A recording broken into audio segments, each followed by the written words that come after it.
La semaine dernière, nous avons eu des réunions avec les hommes pour la fête des tabernacles dans le sud-est, le centre et la côte ouest. Monsieur Rod McNair et moi, nous sommes réunis avec ces hommes, environ 20 d'entre eux. Et nous avons entendu les défis qu'ils affrontent concernant la fête des tabernacles. Nous vivons à une époque très incertaine. Les régulations changent presque quotidiennement, au moins dans certaines de ces régions. Et ce n'est pas seulement ici, mais également ailleurs dans le monde.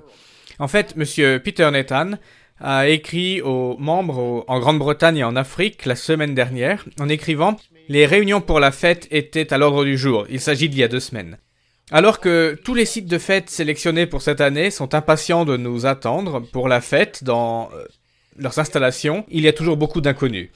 Les défis en Europe se retrouvent également en Afrique du Sud, où les déplacements entre les provinces même sont soumis à restrictions.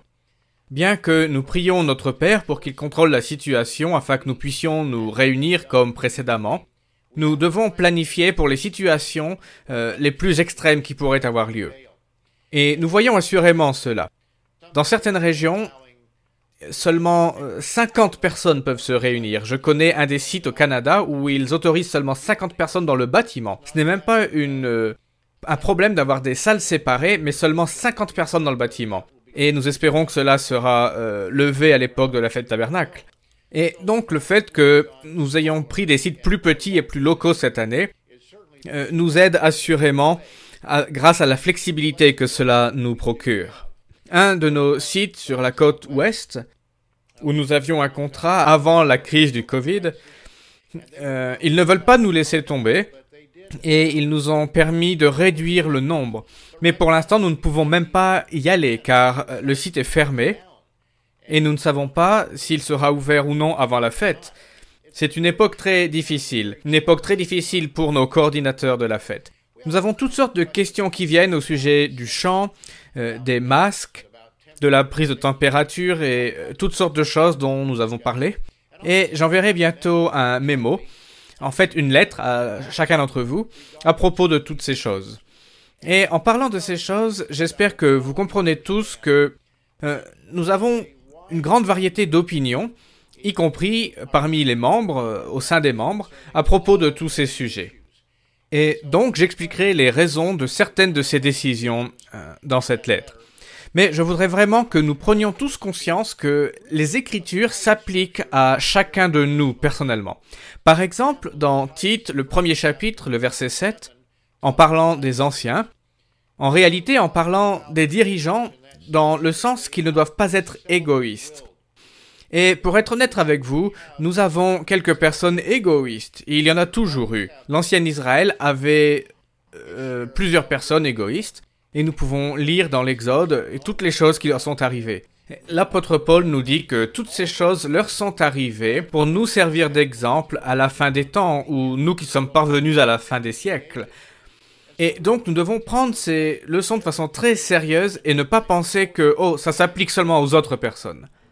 Dans Proverbes, au chapitre 18, versets 1 et 2, nous lisons « Celui qui se tient à l'écart cherche ce qui lui plaît. Il s'irrite contre tout ce qui est sage.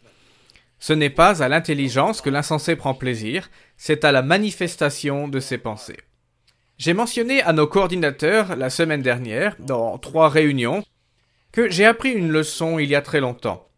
C'était une situation qui s'était produite où il y avait une dame dans l'église et elle avait une question au sujet des pom-pom girls et je lui ai répondu et elle continue à répéter la même question. Elle disait « Je ne comprends pas ». Et finalement, ce que j'ai compris, c'est qu'elle comprenait. Je lui avais donné l'explication. Elle comprenait la position que je lui expliquais et que l'église prenait à cette époque-là. Et je lui dis aussi « Vous comprenez, mais vous n'êtes pas d'accord ».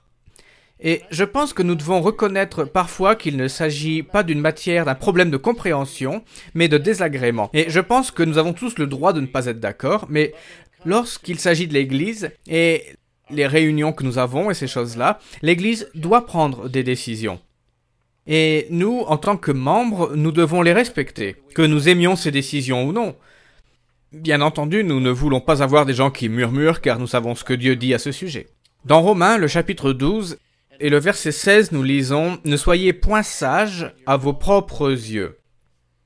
Maintenant, nous devons être prudents à ce sujet. C'est pourquoi nous avons ces réunions avec tous nos coordinateurs pour la fête, et c'est pourquoi je suis présent et j'entends ces détails dont je n'ai pas forcément besoin. C'est parce que je veux savoir ce que ces hommes pensent. Ce sont des hommes qui ont été dans l'église, pour la plupart d'entre eux pour beaucoup d'années. Certains sont nés dans l'église, d'autres sont dans l'église depuis 50 ans ou plus, dans l'église, voire dans le ministère, et nous voulons savoir ce qu'ils pensent. Il ne s'agit pas d'une décision unilatérale de ma part. En fin de compte, certaines décisions doivent être prises, mais nous ne votons pas, nous ne fonctionnons pas de cette façon-là. Dans l'Église, nous n'avons pas une gouvernance du bas vers le haut, mais du haut vers le bas. Mais ces décisions sont basées sur des conseils. Et j'expliquerai les raisons de ces décisions que nous prenons. Vous recevrez cela bientôt. J'ai quelques bonnes nouvelles ici et cela sera dans le bulletin d'information. Certains d'entre vous l'ont peut-être déjà lu maintenant. Nous allons aller sur WATL TV 36 à Atlanta, en Géorgie.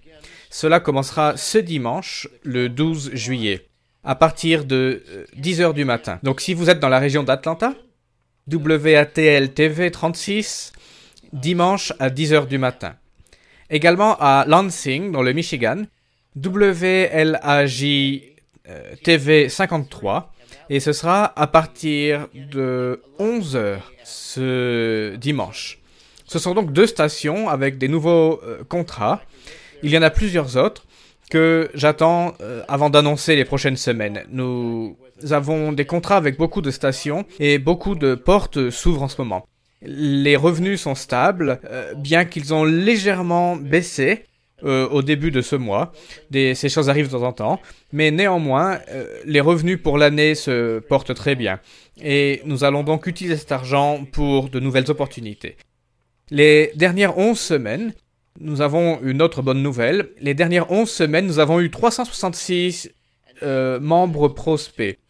Cela signifie des gens qui sont intéressés par l'Église et qui souhaitent parler à un ministre, qui sont intéressés par le baptême.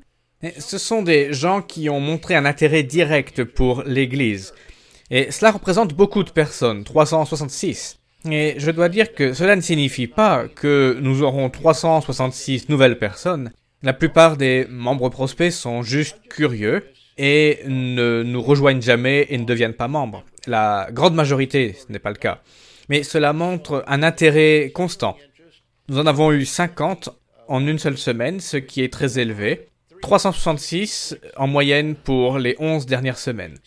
Et cet intérêt continue d'être très élevé et nous en sommes reconnaissants. Et nous voyons de nouvelles personnes ici et là qui commencent à venir.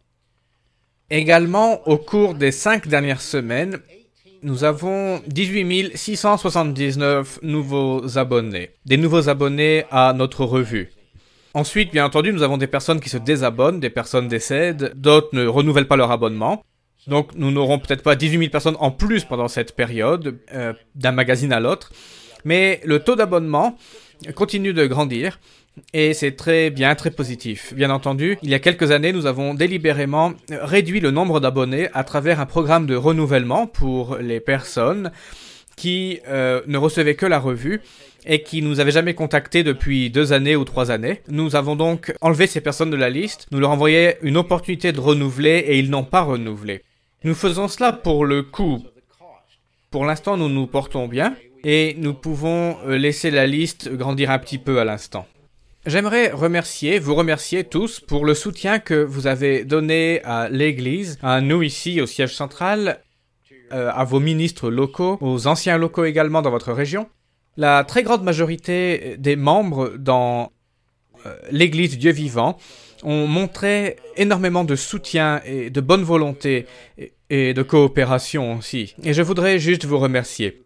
Je n'ai pas l'opportunité de répondre à tous les emails. J'essaye de répondre à plusieurs, mais je n'ai pas le temps de répondre à tous, et certains sont juste adressés au quartier général. Mais nous vous remercions pour tout ce soutien, nous reconnaissons cela, et nous voyons un immense amour et un respect entre nos membres, et nous en sommes très reconnaissants. Nous ne pourrons pas vous remercier assez pour cela. Les assemblées ont repris à Charlotte la semaine dernière. Nous avions 116 personnes présentes et 300 autres ont suivi l'assemblée en ligne. Il ne s'agit pas que de Charlotte, mais d'autres régions également qui se sont connectées à ce service. C'était un bon début, nous avions beaucoup de distanciation sociale, la plupart des gens portaient des masques. Ce n'est pas obligatoire à ce moment, mais nous encourageons le fait de les porter. Et nous remercions ceux qui ont répondu positivement. Je pense que nous aurons quelques personnes en plus, parce que certains d'entre nous, c'était mon cas, sont partis en éclaireur, et notre épouse était restée en arrière, mais elles viendront probablement cette semaine. Et nous avions beaucoup de place pour la distanciation sociale, c'était formidable de revoir les visages de tout le monde. Vous savez, certains avaient ces visières en plastique, d'autres vont les utiliser aussi. Un grand avantage de ces visières, plutôt que les masques habituels, est que vous pouvez voir à qui vous parlez. Car de temps en temps, vous parlez à une personne et vous pensez parler à un individu pour vous rendre compte que vous parlez à quelqu'un d'autre, en particulier certaines femmes, car certaines, vous ne voyez que leurs cheveux. Et quand elles ont le masque sur le visage, il est parfois dur de savoir qui est qui. Mais c'était agréable d'être de retour et nous espérons que d'autres régions pourront ouvrir rapidement, le plus vite possible. C'était Gerald Weston pour la semaine se terminant le 11 juillet 2020 pour l'Église du Dieu vivant. Ayez une excellente journée, où que vous soyez, et un formidable sabbat cette semaine.